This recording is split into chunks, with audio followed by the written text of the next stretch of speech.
Wakadi yako mwanasikana? Ndiri right, aminoti memory sei. Ndiri right. Kwakadi kunoko? Kuri nani. Kuri nani anditi? Kuri nani. Chekutanga muri yeZimbabwe vakakutarisa vangada kutanga kuziva kuti zita rako iwo unonzi ani uye une makore mangani uye kuno kwatiri ndekupi? Ndinonzi Tariro Nyarugwe. Ndine 18 years.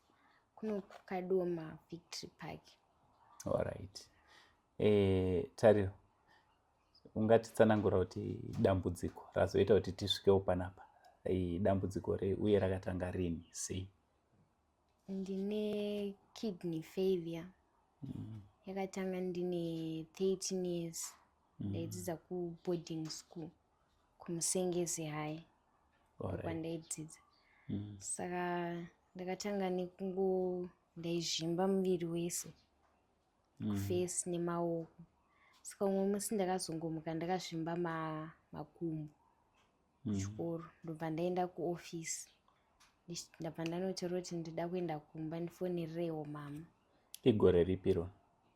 5 years ago. 5 years ago. That is 2021. 2021. Wanga uri form ani? Ndiri form 1.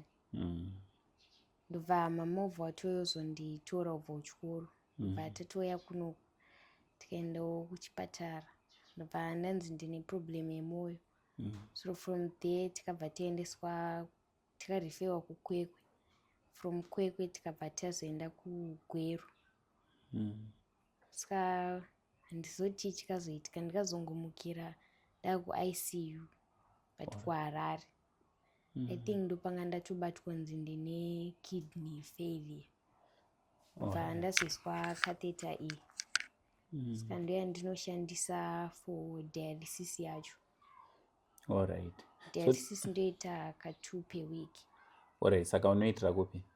Ndinoitira kuParire Nyatwa. kuHarare. kuHarare. You are from Kadoma. Yeah. Saka kuchikoro zvakazofamba sei? Kuchikoro kwakazoendekere kubva ipapo ende zvaifamba sei kuchikoro? Kuchikoro ndaimboenda but ndaikwanisa kuenda kana ka1 per week chete.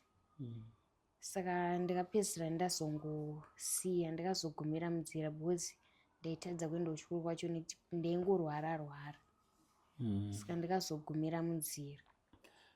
Saka wati dialysis unoita kangani pawiki? Ndinoita ka2 per week. Alright. Hey, manje hazvisi kudhura here zvekuita ka2 pawiki izvi? Zvinodhura ndosaka apa ndakuda kutiwo ndiite transplant. Saka ndakuda kuitiswa transplant asi kuti mari dzacho dzetransplant dzakawandisa. Vabereki vangu havakwanisi kuzoiwana yese yakakwana. Alright. Pari kunzi pari kuda mari patransplant? Pari kuda 30,000 asi vabereki vangu vanokwanisa kuwanawo 10,000. Saka nanchikumbiro kana kune vanokwanisa kundibatsirawo ne20k ondipo ndindonoitwa transplant kuIndia. Alright, saka transplant yacho wakatowana dona? Ndakatowana dona. Mama vangu ndo vakaita match. Alright. Hey, saka mumba menyu muri wangani? Iwo uri wechingani? Mumba kwedu tiri 4, ini ndiri wechi2. Alright.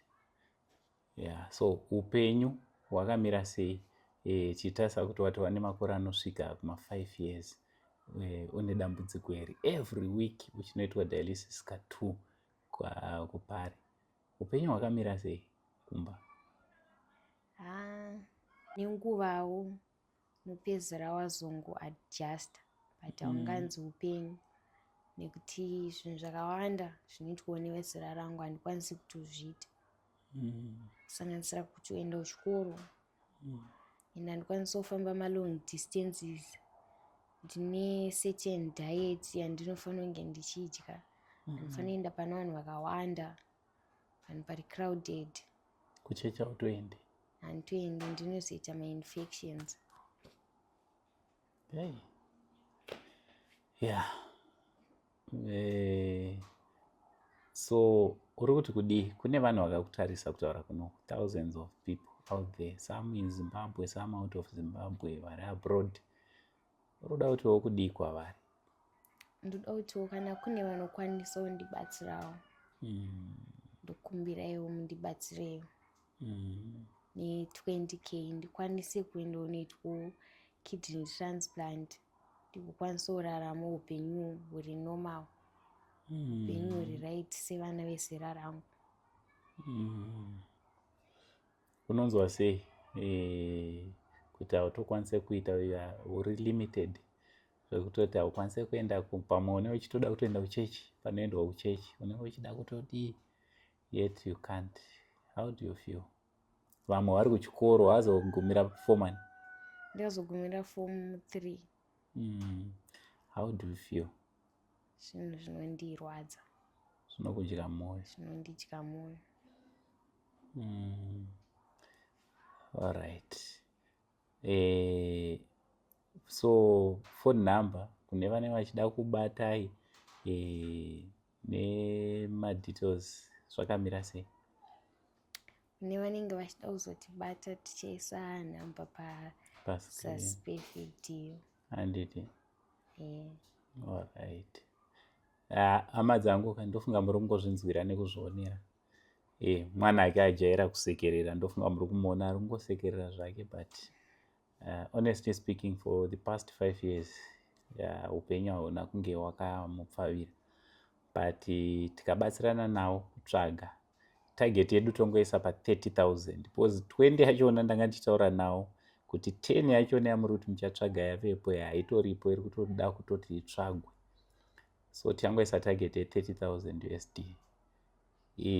Takutoti tipush gore rino risati rapera mwana uyu wamuri kuona apa, we want to celebrate kuti aenda kuIndia vakanorapwa zvikafamba zvakanaka. I pray and I believe kuti unobatsirika, handiti? Kunzewo kune vanhu vane love zvekuti uchaiona zvako love yacho, handiti? I believe kuti zvinofamba. So hama dzangu, namba ndo dziri pascreen dzekuti munokwanisa kutaura namama vake, munokwanisa kubatana nawe and then zvofamba zvakanaka. Alright, pakanaka. God bless you, handiti? Wish you all the best. Alright, my name as always is Uncle Saint, the only Zim uncle. Tiri kunoku ku Victory Park kuKadoma. For now, it's much love and God bless you all. Akumbira mondi ba, ai mwari ba.